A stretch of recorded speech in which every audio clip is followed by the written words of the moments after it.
'Cause it's a daily vlog with Steven Fuller. Vlog 5, demoing.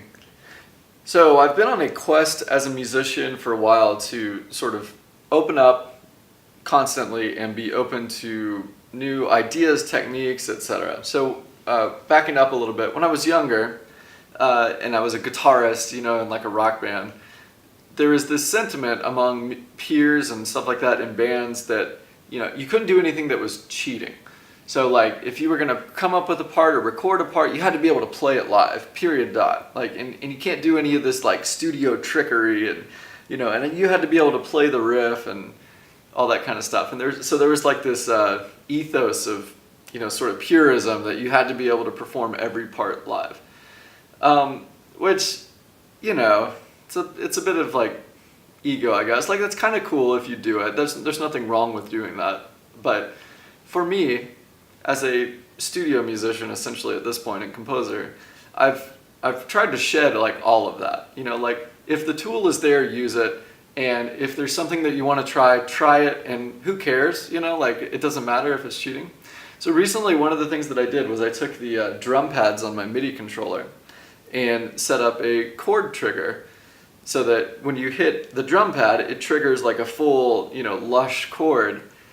And so I was messing around with that at breakfast at like a cafe in Landstuhl and came up with this whole song recently that I was really freaking excited about. Like I like it a lot. The chord progression's not super complicated, but like the textures and the layers and just the way the chord triggers hit, I was pumped. Check it out.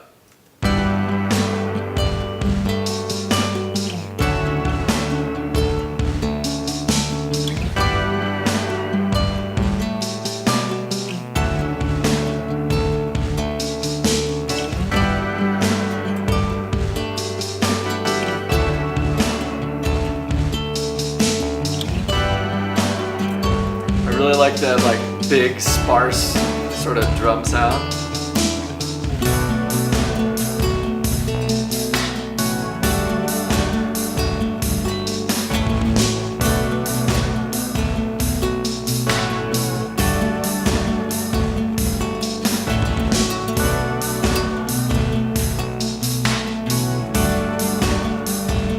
So I'm really excited about it. I just like the textures and the layers and the synths and everything. It just turned out super cool.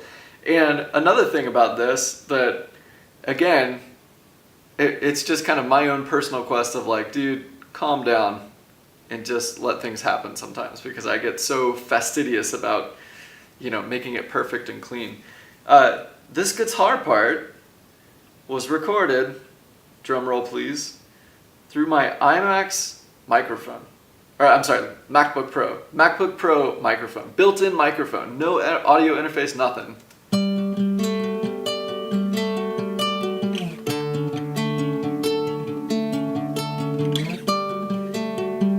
And I think... Okay, so I've got an EQ and a compressor on both of them just for a little bit of sparkle. But that's it. Like, no, I haven't done any other editing and stuff. MacBook Pro microphone.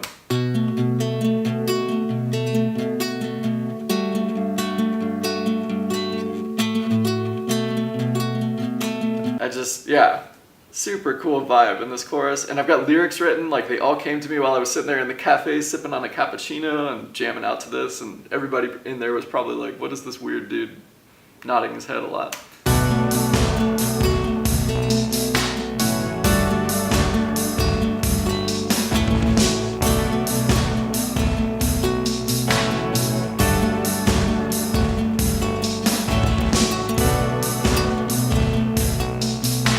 So, point being, use the tools that are available to you. Don't self-sabotage. Like unless you're changing it up or you're doing it for a creative purpose, like don't feel like you have to be uptight about, like some kind of purism, right? Unless you enjoy it and unless you get some joy out of it. If you're doing that to compete with somebody else or like to prove to yourself that you're good, just relax and just use the tools that are at your disposal. See you tomorrow.